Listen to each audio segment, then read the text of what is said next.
Hello and welcome to this episode of the Contractions series.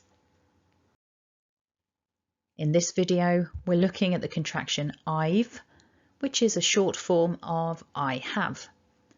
So first we'll look at both the contracted and uncontracted forms in terms of pronunciation, and then we're going to have a look at them across 4 example sentences so that we can get a feeling for using this contraction in the context of real examples. So first off then, we've got the full form, I have. So we've got that double vowel for I, so you should feel some movement in the shape of the mouth. And then we've got the h, a short a, and a v, have, I have. However, when we contract down to I've, we have to lose a couple of things to create this contraction. So we lose the breathy h and we lose that a vowel. So we're left with I and then that little v at the end that we just tag on to create this one syllable I've.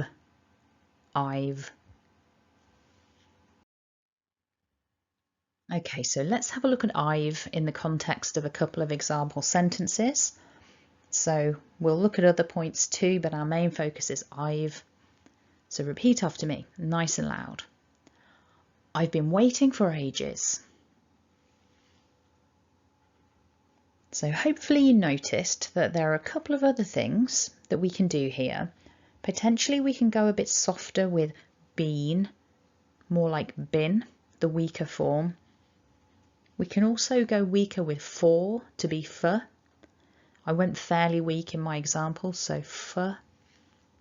And we can link this for ages together because of the presence of that linking R and then the A, for ages. So I'm going to read it again and I want you to repeat nice and loud, doing as much of those extra features as you can. I've been waiting for ages. Example 2 then. I've got to tell you something. So we've also got extra features happening here.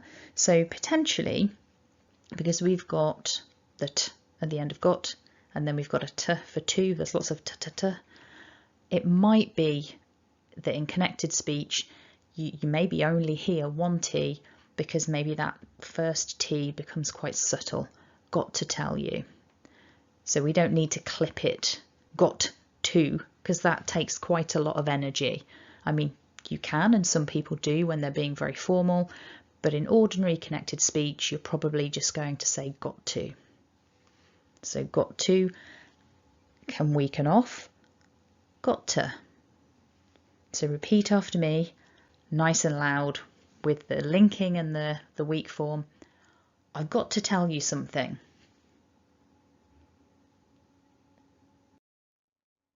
So just a quick reminder before our other 2 examples, the playlist is going to get quite long, so if you haven't already, it might be worth subscribing, and if you want notifications, hit that bell icon. So some more examples then. Remember, always our focus in this video is the contracted I've already told her. And we can do a bit of linking here. I've already told her.